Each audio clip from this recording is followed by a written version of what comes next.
চিরকাল দুঃখে থাকেন। বলেন যে দূরত্বের কারণে ওনাদের ভালোবাসা সমাপ্ত হয়ে গেছে। এমনও কিছু মানুষ আছেন যারা বলেন যে দূরত্বের জন্য ভালোবাসা বৃদ্ধি পায়। কেউ বলেন কাছাকাছি এলে ভালোবাসা বৃদ্ধি পায়। কিন্তু আসল সত্য হলো এটাই যে দূরত্ব ভালোবাসা পরিমাপ করার কোনো মাপদণ্ডই নয়। চাতক পাখিকে দেখুন, সারা বছর সে অপেক্ষা করে যে কখন বর্ষা আসবে আর ওর তৃষ্ণা নিবারণ হবে। বর্ষার জল ছাড়া ও আর অন্য কোনো জল পান করে না। তাহলে বলুন, এই যে দূরত্বের জন্য ওদের ভালোবাসা কি সমাপ্ত হলো? এই ভালোবাসা আপনার মানসিকতা বুঝতে পারে, সে আপনার মনে লুকিয়ে থাকা আবেগ বুঝে নিতে পারে। তা সে আপনি যতই দূরে চলে যান না কেন, যতই কাছে আসুন না কেন, শুধু নিজের আবেগগুলিকে কখনো মলিন হতে দেবেন না, স্বার্থ জড়িয়ে ফেলবেন না। প্রেমকে পবিত্র করে তুলুন, এই প্রেম ক্রমাগত বৃদ্ধি পাবে। আসুন আর এই ভালোবাসার সাথে বলুন, রাধা রাধা। অন্ধকারাচ্ছন্ন রাত্রি যদি এসে থাকে, তাহলে আলোকিত প্রকাশ নিয়ে সূর্যও অবশ্যই আসে। রোগ যদি এসে থাকে, তাহলে তার ওষুধও অবশ্যই আসে। সমস্যা যদি আসে, তাহলে সেই সমস্যার সমাধানও নিজে থেকেই আমাদের কাছে চলেই আসে। এই সংসার, এই জীবনের শুধুমাত্র একটাই নিয়ম আছে, আর তা হলো এটাই, এই সংসার হলো একটা চক্রের মতো। এতে শাশ্বত বলে কিছু নেই, নিত্য বলে কিছু নেই। আর যা কিছুই রয়েছে সব বদলাতে চলেছে। যদি আপনার জীবনে দুঃখ থাকে, সমস্যা থাকে, যদি আপনি বিপদ দ্বারা আচ্ছন্ন, তাহলে মনে রাখবেন সব কিছু বদলে যেতে চলেছে। দুঃখের সময় কাঁদবেন না, মনকে আরো দুঃখী করে তুলবেন না, কারণ এখানে যা কিছুই এসেছে তা যাওয়ার জন্যই এসেছে। তাহলে এত চিন্তা কিসের? আনন্দ সহকারে জীবনযাপন করুন, আর আমার সাথে ভালোবেসে বলুন, রাধা রাধা। এই জীবনে আমাদের দুজন সঙ্গী, এক হলো অন্ধকার আর এক হলো প্রকাশ। এবার যখন এই অন্ধকারে আমরা প্রদীপ জ্বালাই, সেই প্রকাশের জন্য অন্ধকার আমাদের উপর রুষ্ট হয়ে চলে যায়। এবার যদি অন্ধকারকে খুশি করতে যাও, তাহলে প্রকাশ আমাদের উপর রুষ্ট হয়ে চলে যায়। এ হলো ঠিক সেই পরিস্থিতি যে আমাদের দুই বন্ধু, তাদের মধ্যে সদ্ভাব নেই। যদি কোনো একজনের মান ভাঙাতে বা খুশি করতে যাও, তাহলে দ্বিতীয়জন অবশ্যই রুষ্ট হয়। সেই অবস্থায় আপনাকে বোঝদারের মতো কাজ করতে হবে যে কখন কাকে সমর্থন করতে হবে, কখন কার সাথে চলতে হবে। যদি পারেন তাহলে সকলকে একসাথে নিয়ে চলবেন। যদি কোনো মানুষের মধ্যে বনিবনা না হয়, তাহলে তাদের মধ্যে সামঞ্জস্য বজায় রেখে সংসারের রীতিনীতির চক্র চালিত করা, এটাই তো হলো মনুষ্য জীবন। এবার এটা কিভাবে করা সম্ভব? শুধুমাত্র প্রেমের দ্বারা। তাহলে এইভাবেই সবাইকে প্রেমের দ্বারা বেঁধে রাখুন, আর আমার সাথে ভালোবেসে বলুন, রাধা। নমস্কার বন্ধুরা, কৃষ্ণপ্রিয়া 007 চ্যানেলটিতে সকলকে স্বাগত জানাচ্ছি। তোমরা যে শ্রীকৃষ্ণের বাণী ভিডিওগুলো পাচ্ছ, এগুলো তোমাদের কেমন লাগছে? তোমরা আমাকে একটা ছোট্ট করে লাইক দিয়ে কমেন্ট শেয়ার করে আমাকে জানিও, এবং পাশে থাকা বেল আইকনটি তোমরা প্রেস করে দিও। নতুন নতুন সুন্দর সুন্দর ভিডিও পেতে তোমরা বেলটি প্রেস রাধা। এই সংসারে ভিন্ন ভিন্ন ধরনের গাছ আছে, অসংখ্য ধরনের প্রজাতি আছে। কিছু গাছ পাতা দিয়ে থাকে, কিছু ফুল, কিছু ফল। কেউ ছায়া প্রদান করে, কেউ শীতলতা প্রদান করে, কেউ নিজেকে খুব কষ্ট দিয়ে এই সংসারের বিকাশে সহায়ক হয়ে ওঠে। কিন্তু এই সবার মধ্যে একটা বিষয় কিন্তু সমান, এরা প্রত্যেকেই পাতা ছাড়া, ফুল ছাড়া, ফল ছাড়া জীবিত থাকতেই পারে, কিন্তু কোনো বৃক্ষই শিকড় ছাড়া বেঁচে থাকতেই পারে না। এটাই হলো রাধার। ঠিক সেইভাবেই আমাদের জীবনে শক্তি হোক, ধন হোক বা সাফল্য হোক, আমাদের বা আমাদের পরিবারের প্রসন্নতাই হোক, এই সব কিছুর আধার হলো, সব কিছুর মূল হলো পরিশ্রম। তাই জীবনে চিরকাল পরিশ্রম করতে থাকুন। যদি আপনি জীবনে মহান হবার পথে অগ্রসর হতে চান তাহলে পরিশ্রম করুন। এই পরিশ্রম দ্বারাই নিজের পরিবারকে প্রসন্ন করুন, নিজের বন্ধুদের প্রসন্ন করুন, এই সমাজকে গর্বিত করুন। আসুন আমার সাথে ভালোবেসে বলুন, রাধা রাধা। বাসাংসি জীর্ণানি যথা বিহার, নবানি গ্রহাতি নরোপরানি, তথা শরীরানি বিহায় জীর্ণা, ননিয়ানি সয়াতি নবানি দে। আত্মার কখনোই মৃত্যু হয় না। আত্মা শুধু শরীর বদল করে, রূপ বদল করে। আর যেখানে আত্মার মৃত্যু হতে পারে না, সেখানে প্রেম কিভাবে সমাপ্ত হতে পারে? কারণ প্রেম হলো নিজেই পরমাত্মার রূপ।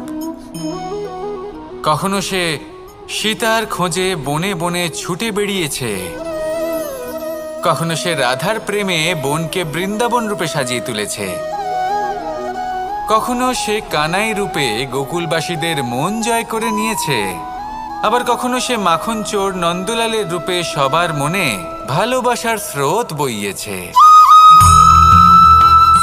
কখনো নিজের হাতে বাঁশি নিয়ে তাতে ভালোবাসার সুর তুলেছে, আবার কখনো নিজের আঙুলে সুদর্শন চক্র ধারণ করে ধর্ম এবং প্রেমের বিরোধীদের সংহার করেছে। কখনো সে যশোদানন্দন হয়ে গোকুলে অনেক লীলা করে বেরিয়েছে, আবার কখনো দেবকী নন্দন রূপে কংসের লীলার পরিসমাপ্তি ঘটিয়েছে। কখনো যুদ্ধ বিমুখ হয়ে প্রজাদের রক্ষা করেছে, আবার কখনো ধর্ম রক্ষার জন্য সে যুদ্ধে অবতীর্ণ হয়েছে সারথীর রূপে, এবং এই সংসারকে গীতার জ্ঞান প্রদান করেছে। এই ভালোবাসা নয় তো কি? যে গোলকে নিজের রাধাকে হারানোর পরে নিজেও পৃথিবীতে অবতীর্ণ হয়েছে এই সংসারকে প্রেমের শিক্ষা দিতে।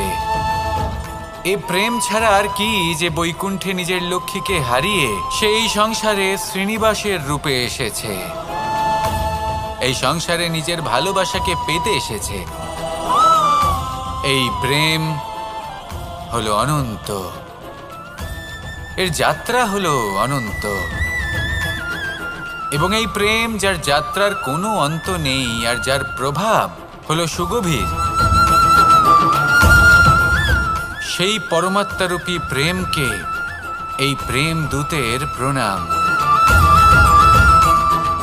আসুন আর আমার সাথে ভালোবেসে বলুন, রাধা রাধা। এই সংসারে সবাই বলেন আমি অর্জুনের মতো হয়ে উঠতে চাই। সবাই চায় যে তারাও যেন অর্জুনের মতো গান্ডীব লাভ করে। তারাও চায় যে তাদেরকেও মহাদেব এসে পশুপতি অস্ত্র দান করবেন। তারাও এটাই চায় মহাভারতের মতো মহাসংগ্রামে বিজয়ী হতে। কিন্তু সবাই ভুলে যান যে অর্জুন যা হতে পেরেছিলেন সবকিছুই অর্জন করেছিলেন। যদি আপনিও অর্জুনের মতো গান্ডীব লাভ করতে চান, তবে আপনাকেও তার মতোই শ্রেষ্ঠ কাঠ নির্বাচন করতে হবে। সেই কর্ম আপনাকেই করতে হবে। তার প্রত্যঞ্চা যাতে তীব্র হয় তার জন্য আপনাকে সর্বশ্রেষ্ঠ দড়ি খুঁজে বের করতে হবে। আপনার বাণ যাতে ঘাতক হয় সেই জন্য আপনাকে নতুন নতুন ধাতু খুঁজে বের করতে হবে। সেই শিক্ষা আপনাকে লাভ করতে হবে, তবেই আপনার ইচ্ছে পূর্ণ হবে। অর্জুন হওয়া বড়ই সরল, যদি আপনি কিভাবে অর্জন করতে হয় তা জানেন। শুধুমাত্র স্বপ্ন দেখেন যারা, তারা কখনোই অর্জন করতে পারবেন না। কিন্তু যদি কেউ অজ্ঞাতবাস ভোগ করতে পারে, যদি কেউ লাক্ষাগৃহ থেকে পালিয়ে বাঁচতে পারে, যদি কেউ কঠোর তপস্যা করতে পারে, প্রতীক্ষা করতে পারে এবং পরিশ্রম করতে পারে, তাহলে সে অর্জুন অবশ্যই হয়ে উঠবে। যদি আপনি অর্জুন হয়ে উঠতে চান তাহলে কর্ম করতে শিখুন আর আমার সাথে ভালোবেসে বলুন, রাধা রাধা। আপনি কখনো রেশমের কীট দেখেছেন? নিজের সুরক্ষার জন্য সে নিজের লালা থেকে একটি সুতো উৎপন্ন করে আর সেই সুতো দ্বারা নিজেকে পেঁচিয়ে নেয়। প্রকৃতি এবং অন্য জীবজন্তুর হাত থেকে সুরক্ষার জন্য। কিন্তু যখন সেই সুতো শুকিয়ে যায় তখন কি হয়? তা একটা খোলসে পরিণত হয়, এত সবল হয়ে যায় যে সেই রেশমের কীট তা ভেঙে বাইরে বেরিয়েই আসতে পারে না। শেষ পর্যন্ত এই কারণেই সে মৃত্যু লাভ করে। এবার যদি একটা প্রজাপতির কথা বলি, তাহলে প্রজাপতি কি করে?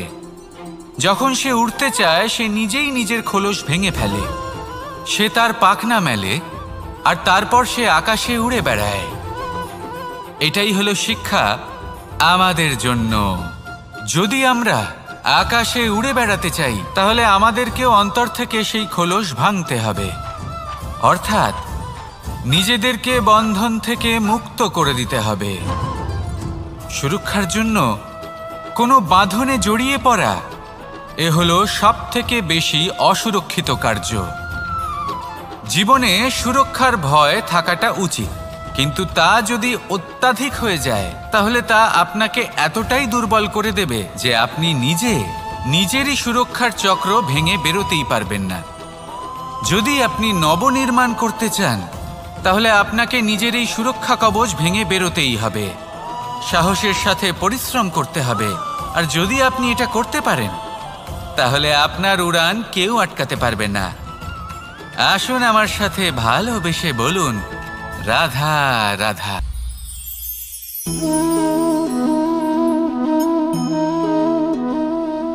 ভোজনের দ্বারাই শরীর পুষ্টি লাভ করে। ছোটবেলা থেকে আজ পর্যন্ত যাই আপনার ভোজন হয়ে থাকুক, যাই আপনার আহার হয়ে থাকুক, সেই অনুসারেই আপনার শরীর গঠিত হয়েছে। এই ভোজন অত্যন্ত গুরুত্বপূর্ণ, সেই জন্য এর প্রত্যেক অংশকে বোঝা খুব আবশ্যক।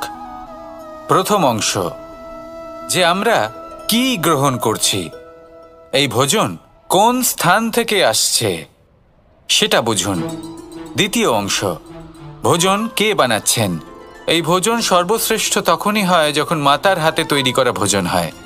কিন্তু যদি মাতার তৈরি করা ভোজন আপনি প্রাপ্ত নাও করতে পারেন তাহলে সেই ব্যক্তির ভোজন তৈরি করা উচিত যিনি সাত্ত্বিক। তৃতীয় অংশ, কোন স্থানে আপনি ভোজন গ্রহণ করছেন।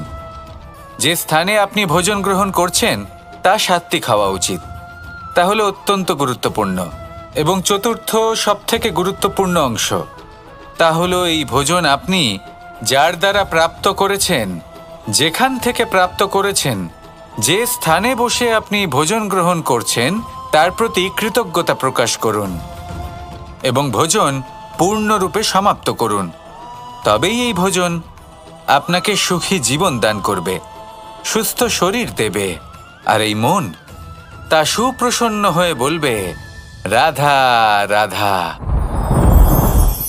যদি আমি কোনো বনে যাই, কোনো নির্জন বনে, সেই বনের বিষয়ে, সেই পথের বিষয়ে, গাছপালার বিষয়ে, পশুপক্ষীর বিষয়ে আমার যদি কোনো জ্ঞান না থাকে, সেই বনের ক্ষুদ্র থেকে ক্ষুদ্রতর অংশের বিষয়ে যদি আমার কোনো জ্ঞান না থাকে, তাহলে হতেই পারে সেই বনে কোথাও আমি হারিয়ে যাব। হয়তো এমনভাবে হারিয়ে যাব কোনোদিনও বাইরেই বেরোতে পারবো না। তাই সেই বনের বিষয়ে জ্ঞান লাভ করা আবশ্যক। এটাই হলো শিক্ষা। জীবনে বেশিরভাগ মানুষই কেন অসফল হন? ওনারা একটা লক্ষ্য স্থির করেন, কিন্তু সেই পথের বিষয়ে তারা পর্যাপ্ত জ্ঞান অর্জন করেন না। সেই পথে কি বিপদ আসতে পারে প্রত্যেকটা পৃষ্ঠার জ্ঞান তাদের নেই, আর সেই জন্যই তারা অসফল হন। আপনি জীবনে যখনই কোনো লক্ষ্য স্থির করবেন, কোনো লক্ষ্য সাধন করবেন, পরিকল্পনার সাথে সেই পথে অগ্রসর হন। সেই পথকে বোঝার চেষ্টা করুন, সেই পথের বিপদ সম্পর্কে জ্ঞান লাভ করুন, সব কিছু জানার চেষ্টা করুন, অজানা তথ্য আহরণ করুন, আর তারপর সেই লক্ষ্যের প্রতি নিজেকে সমর্পিত করুন। তবেই আপনি সাফল্য লাভ করবেন, আর এই মন প্রসন্ন হয়ে বলবে, রাধা রাধা। বেশিরভাগ মানুষই এই কথা জানেন যে আমাদের শরীর 5টি তত্ত্ব দ্বারা নির্মিত, যাকে আমরা পঞ্চতত্ত্ব বলি: জল, অগ্নি, বায়ু, ধরিত্রী এবং আকাশ। এবার এই কথা আমরা সকলে জানি, কিন্তু এগুলোর সাথে কিছু গুণ জড়িয়ে রয়েছে যেগুলো আমরা দেখতে পাই না। যদি এই গুণগুলি আমরা আত্মসাৎ করতে শিখে যাই তাহলে সাক্ষাৎ পরমেশ্বরের দর্শন আমরা পেতে পারি। যদি কথা বলি প্রথম তত্ত্বের, জলের কথা, জল যা প্রত্যেক জ্বলনকে শীতলতা প্রদান করে। এই জলকে দেখুন, যা শুধু প্রবাহিত হতে জানে, থামতে জানে না। জল পাথরের সাথে সংঘর্ষ করতে জানে, যার পথে অনেক বাধা আসে, কিন্তু সে প্রবাহিত হতে থাকে। নিরাকার হলো এই জল, যে কোনো পাত্রেই রাখুন না কেন তার আকার ধারণ করে নেবে। এটাই হলো এর বিশেষত্ব এবং এটাই হলো আমাদের শিক্ষা।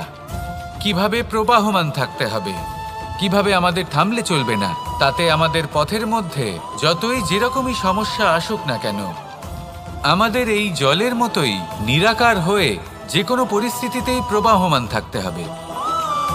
এই শিক্ষাই জলের থেকে লাভ করুন আর আমার সাথে ভালোবেসে বলুন, রাধা রাধা।